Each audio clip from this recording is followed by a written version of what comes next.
Hey folks, just going to do a short video here on, just got back from Historicon 2019 in Lancaster, Pennsylvania, and wanted to just do a little video on stuff that I picked up there. Nothing huge, but some of you may be interested in what exactly I'm buying. That might give you a clue of what's coming up next.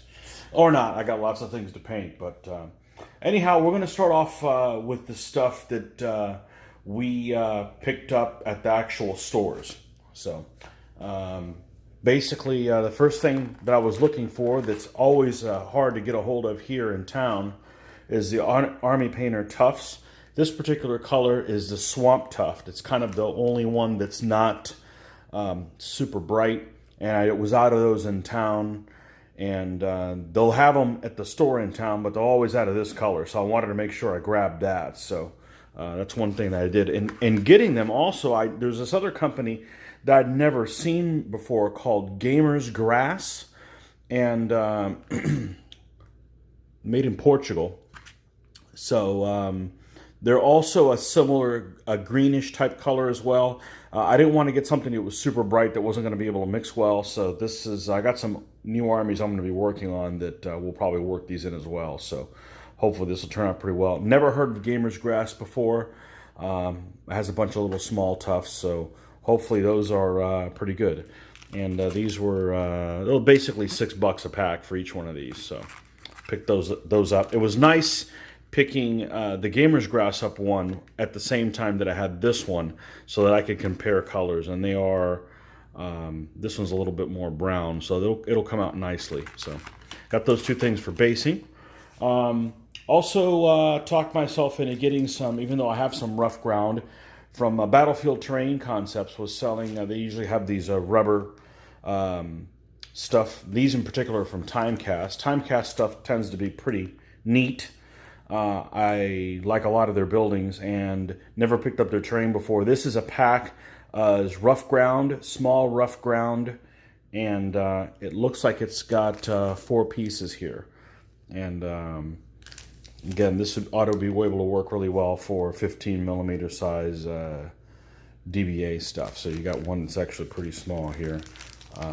This is from Timecast. I actually wasn't aware that they even made rubber stuff, but so we'll paint that up. I was concerned about how it paints up because it is flexible, and a couple of people told me, hey, don't worry about it. This is what you need to do. You need to wash it. You need to prime it. We'll try it, and if not, then I may just end up basing and sticking it on a piece of card, and then, hey, it doesn't have to flex anymore. But it's definitely cool. It's got some rocks and some different things in there that we ought to be able to use for different terrain types. Probably ought to look pretty nice. Okay, so next one is ponds and lakes. Well, I'm not actually going to use these for a pond or a lake. I'm going to use these for rice paddies. At least that's my intent. We'll see how they actually turn out.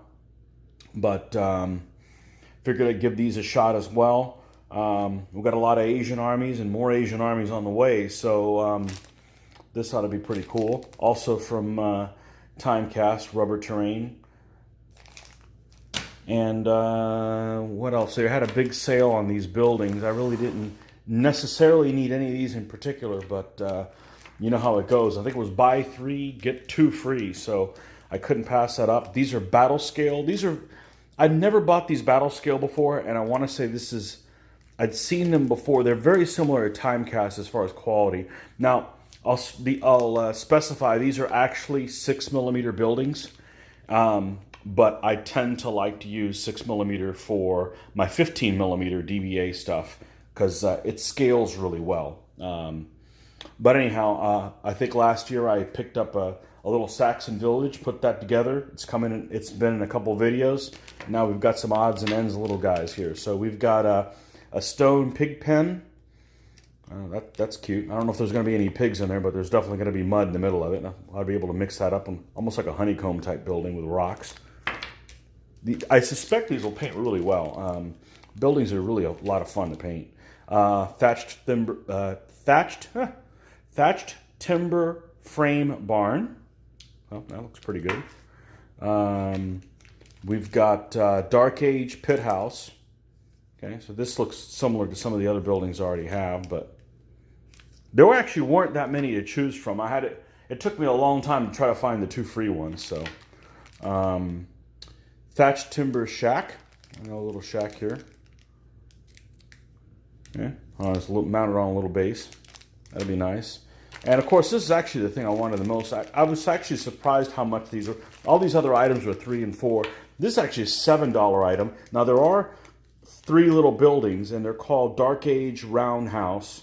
It looks like something like maybe some Gauls or some Celts would be living inside.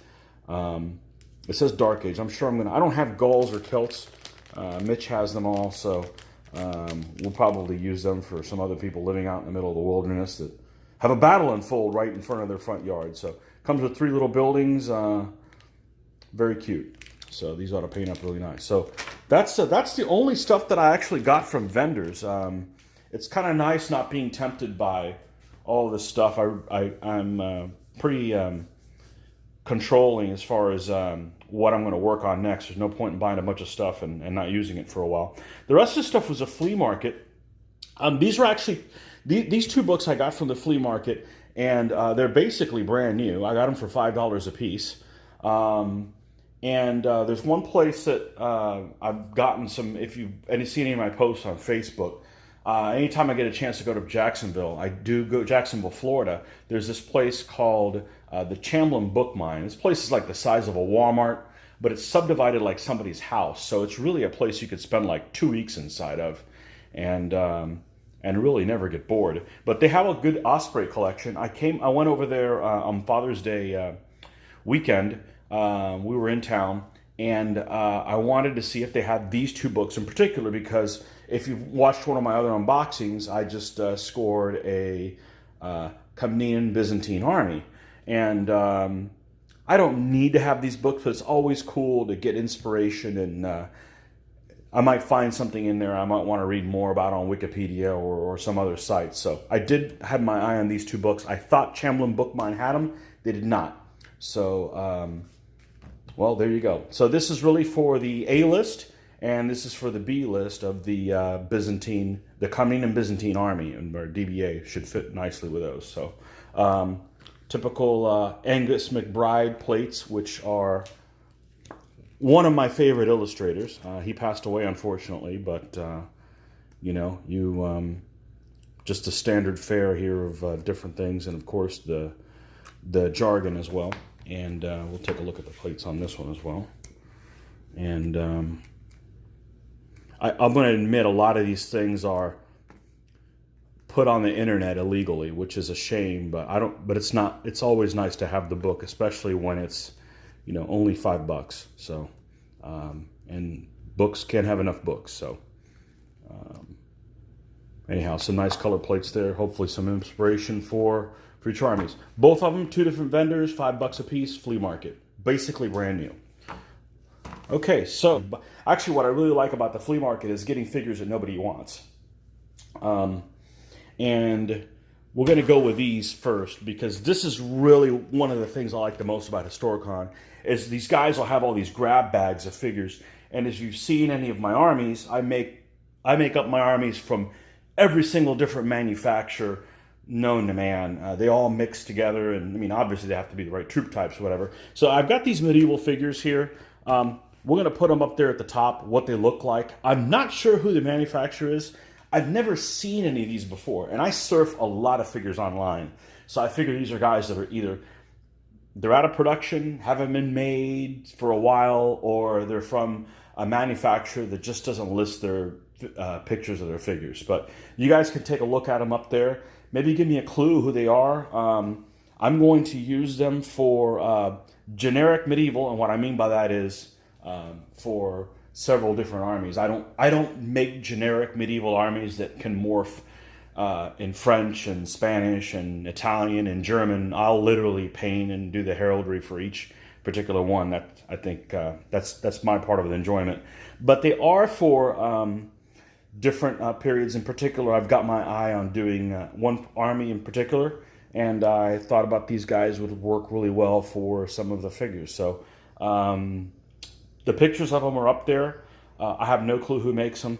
They're kind of on the small side. They're definitely, I want to say like they're like the size of Peter Pig. Obviously, they're not Peter Pig because Peter Pig doesn't make these medieval figures. But take a look at them. They're really cool, and that's really what I like going through grab bags and seeing what's there. Stuff stuff you can't find in stores. You can't get stuff like this in stores. So I pick up these packs. I think the vendors just put them together, kind of lumped together what they were. But anyways, take a look at them. See if you can tell me what they are. I mean, I know what time period they represent, but just who the manufacturer is. They're really nice. I like them anyways. They'll mix in well with the other things that I have. Okay, and last but not least, so I had a guy, there's museum miniatures, there's some museum miniatures I'm actually on the lookout for to complement for my my Mamelukes. I need some more Mameluke museums. And I see these little yellow labels. When you're looking at the flea market, you're like glancing at stuff. I see this little label. It's like, oh, what's this over here? We've got Byzantines. So I figured, oh, well, maybe these are no, these are earlier Byzantines. And I'm sure you guys can tell me what period they're for. I have a feeling that they're going to be for either the, like around anywhere between 6 and 800 AD, more than likely. But these were $1 a pack. And I'm like, what? I hate haggling. Hey, how much are they? And I'm fine with the price. That's cool. The guy's like, hey, I'll take $1 a pack. I'm like, okay, well, I'm getting some of these. So I went through here and we picked up some foot. This is code BZ09. I'm not going to put pictures of these guys because they're available online on the museum site. But this is BZ09. This is some Byzantine foot. Looks like with large shields. Looks like they'd be like part of the blade element. Got two packs of those. Got BZ12, which is some Saloy that are they're with the staff slingers. So I know I probably only need 2 of them, but hey, here's a pack of 8. It's $1. What are you gonna do? Complain about it? So I'm good. I don't mind having extra figures. BZ11, some other Saloy with little javelins. And what else? What do we got here? We got some other. Oh, this is like the foot command, BZ91. Picked those up as well. And then we'll go to the mounted, and they had 2 packs of cavalry with bows, and 2 packs with the bows out. I believe they all have bows, but the other 2 have the bows out, and which is BZ05. Got 2 packs of those. And BZ06, which has the sword out. So, and this I believe is the command pack, which is BZ04. But anyhow, I'm sure whenever I build the army that these guys are for, I always will complement them with somebody else. I think those earlier Byzantines, Old Glory makes some, so undoubtedly I'll be mixing the Old Glory and whatever. Our group doesn't really have any Byzantine armies, so that kind of comes in handy.